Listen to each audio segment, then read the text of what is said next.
July 27th, 1805 is a really important date on the Lewis and Clark expedition. That morning, Lewis and most of the party were slowly making their way up the river, which you can see in the distance, coming through that canyon. And about 9 a.m., he comes around that bend there, and he runs into another branch. This river right, let me close out. This river right here. This is the end of the Missouri River. Since they left in St. Louis a year and a half ago almost, they've been following the Missouri River, and this is where it ends, and it forks into 3 branches. So this is Three Forks, Montana, and down there is where it breaks off into, well, still the Missouri for a few hundred yards here. And on this side, oh gosh, I'm sorry. And on this side, the Gallatin River.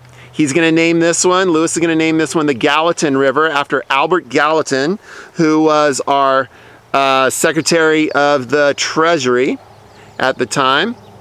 It's a really beautiful river, heading off in this direction. Oh, there's Ethan. I was wondering where he was. He's out running. He got a bloody nose. Where is the kid? There he is. He's trying to wash off his bloody nose.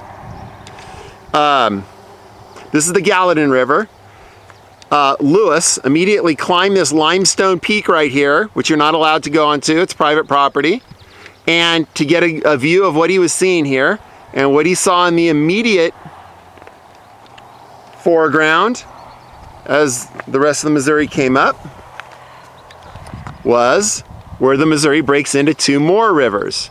Right there where that little sand island is, going off in this direction here. You can see it continue out ahead. That is what he's going to call the Jefferson River. And then as it goes off this way and heads off this way, he's going to call that the Madison River. James Madison was our Secretary of State at the time. So we are at the Three Forks, we're at the Three Forks.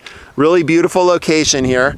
He also looked off in the distance, and the Gallatin and the Madison rivers are actually going to go up into this range of the Rockies, and it's the same view as Lewis saw. He looked up and he saw these snow-covered peaks here. Today, those mountains are, that's actually across the border, in Wyoming, and that's Yellowstone National Park. And so he looked off that way and saw the Rockies, but this river, the Jefferson, is going to head off this direction, and this is the mountain range he's more interested in. There's Yellowstone. That's heading southeast. He doesn't want to head southeast. He needs to head west. And these mountains are more west.